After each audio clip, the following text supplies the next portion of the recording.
আসসালামু আলাইকুম, সবাই কেমন আছেন? আমিও আলহামদুলিল্লাহ ভালো আছি। আজকে আপনাদের সাথে শেয়ার করব আমি কি রান্না করব সব কিছু। তো আমি আজকে শুধু এক আইটেমই রান্না করব, মিষ্টি কুমড়া দিয়ে, মুরগি দিয়ে। তো ভিডিওটা না টেনে সম্পূর্ণ ভিডিওটা দেখতে থাকুন। তো আমি এখন পরিমাণ মতো তেল দিয়ে দিলাম, আর পেঁয়াজ কুচি দিয়ে দিলাম, আর গোটা গরম মশলা দিয়ে আমি কিছুক্ষণ তেলের উপরে ভেজে নিলাম। এখন আদা রসুন বাটা দিয়ে দিলাম, আর দিয়ে দেবো হলুদের গুঁড়ো 2 চামচ, আর মরিচের গুঁড়ো 2 চামচ, আর স্বাদ মতো লবণ দিয়ে একটু তেলের উপরে কষিয়ে নেব।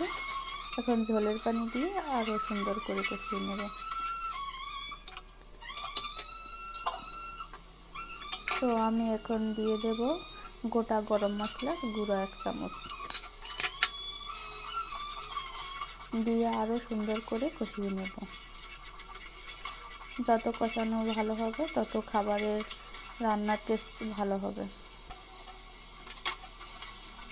আর দিয়ে দিলাম 3টা আস্ত কাঁচামরিচ।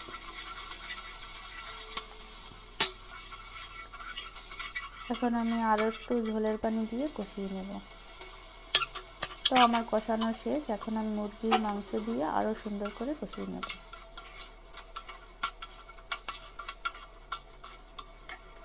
তো আমার মুরগির মাংসটার ভিতরে যেন সব কিছু ভালোভাবে ঢুকে, এর জন্য ঢাকনা দিয়ে কিছুক্ষণ ঢেকে রান্না করলাম। তো এখন কষানো শেষ। এখন আমি মিষ্টি কুমড়ো দিয়ে আরও সুন্দর করে কষিয়ে নেব।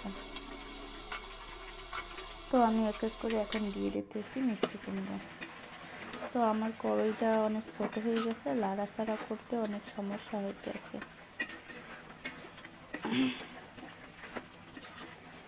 আমি এখন আস্তে আস্তে করে সুন্দর করে নাড়াচাড়া করে দিতেছি।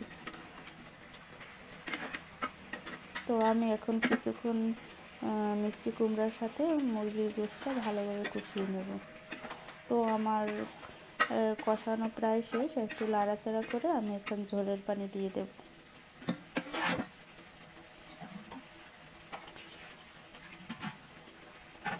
পরিমাণ মতো এখন আমি ঝোলের পানি দিয়ে দেব।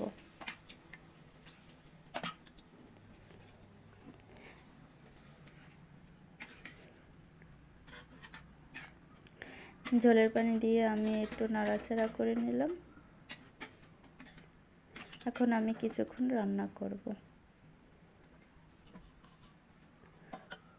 তো আমি একটু কিছুক্ষণের জন্য ঢেকে দেব।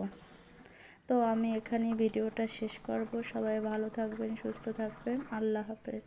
কথা বলতে বলতে রান্না আমার